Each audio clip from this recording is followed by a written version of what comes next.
दोस्तों नमस्कार। आज मैं आपको 57वां एपिसोड विजय भूषण आईपीएस दास्तान का आपके समक्ष प्रस्तुत करने जा रहा हूं। मैं विदेश गया हुआ था, वहां से भी मैंने आपको अपना प्रस्तुतिकरण जारी रखा और आप जिस प्यार से सब्सक्राइब कर रहे हैं और लाइक कर रहे हैं, मैं उसके लिए बहुत ही आप सभी लोगों का शुक्रगुजार हूं। और विजय भूषण आईपीएस दास्तान की स्टोरीज़ मैं लगातार अब आपको सुनाता रहूँगा। मैं हिंदुस्तान वापस आ चुका हूँ और वर्तमान में मैं अपने ऑफिस में बैठा हूँ। ये जो स्टोरी है यह है पश्चिम के एक ज़िले की स्टोरी है जो कि बहुत ही गहन अपराध से संबंधित है। इसमें एक बार एक इन्फॉर्मेशन मिली, किसी ने एनोनिमस इन्फॉर्मेशन दी कि साहब एक पर्टिकुलर घर के जो आंगन है उसमें एक लाश दबी हुई है और साहब आप अगर उसको खोदेंगे और पूछताछ करेंगे तो आपको निश्चित तौर पे बहुत ही मुफीद बातें पता लगेगी। ये पहले तो था, विश्वास नहीं हुआ कि इस तरह की इन्फॉर्मेशन है कि इसमें क्या वास्तविकता ही है कि या किसी ने किसी का उपहास उड़ाया है। इस बात को समझते हुए मैंने जो अपनी टीम को तैयार किया और टीम तैयार करके मैं वहाँ पहुँचा, उन सब लोगों से बातचीत करी और मैंने ये कहा कि अपने आंगन का मेरे को मुआयना कराइए। आंगन का मुआयने में मेरे को जो है वो कुछ अजीब सा दिखाई पड़ा। मैंने वहाँ खुदाई करवाई और खुदाई करने के बाद यह हुआ कि वहाँ एक लाश महिला की बरामद हुई। महिला की लाश को पोस्टमार्टम हेतु भेजा गया। पोस्टमार्टम में पता लगा कि यह जो गला दबा के हत्या की गई थी और लगभग 15 से 20 दिन पूर्व ये हत्या हुई थी। महिला की एज लगभग 35 और 38 साल के बीच की आकलन हुई थी। मैंने घर वालों को हिरासत में लिया, उनसे पूछताछ शुरू की और गहन पूछताछ करने के बाद इस तरह के तथ्य सामने आए जो कि आप समक्ष लोगों के को बताए जाने की परम आवश्यकता है। बात यह है कि ईस्टर्न हमारा जो पार्ट है हिंदुस्तान का, वहाँ के कुछ राज्यों में गरीबी का ऐसा कारण है कि वहाँ से लोग जाते हैं और लड़कियाँ जो है वहाँ पर ख़रीदते हैं, क्योंकि पश्चिम के राज्य कुछ ऐसे हैं वहाँ पर इम्बैलेंस है जिसमें कि लड़के अधिक संख्या में हैं, लड़कियों का अनुपात कम है, शादी हो नहीं पाती है।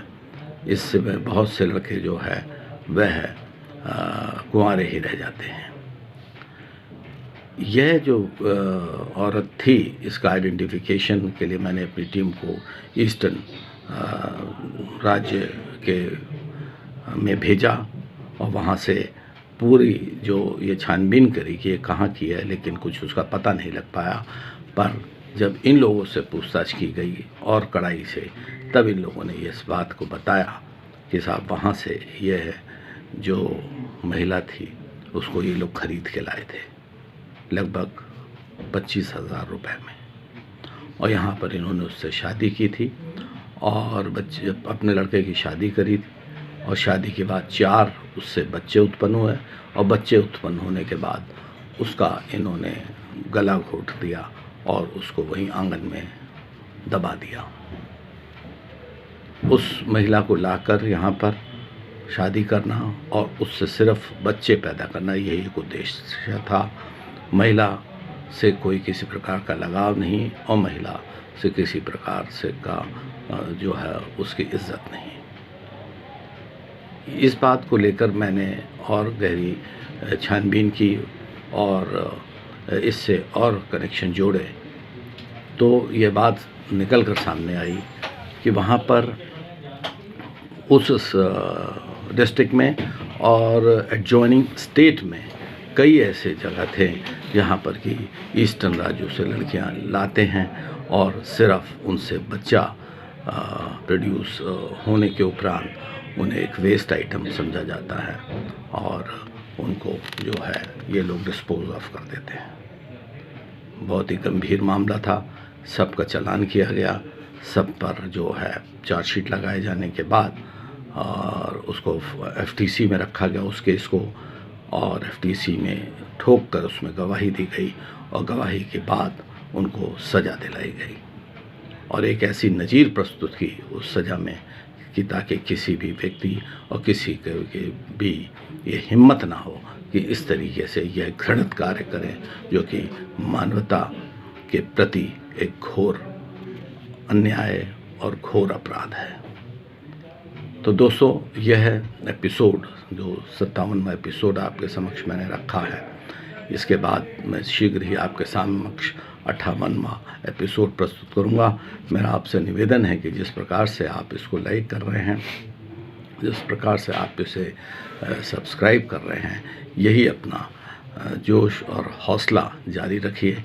मैं अपराध से संबंधित ऐसी घटनाएं आपके समक्ष रखूंगा जो कि आई ओपनर्स हैं और लोगों को निश्चित तौर पर इस ओर शिक्षित किए जाने की परम आवश्यकता है।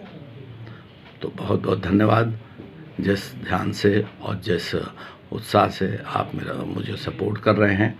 और मैं जहाँ भी जाता हूँ, जिधर भी रहता हूँ, मुझे हमेशा आप सभी लोग अपने मेरे करीब नज़र आते हैं और मैं 58वें एपिसोड के साथ शीघ्र प्रस्तुतिकरण करूँगा। तब तक के लिए जय हिंद, जय भारत।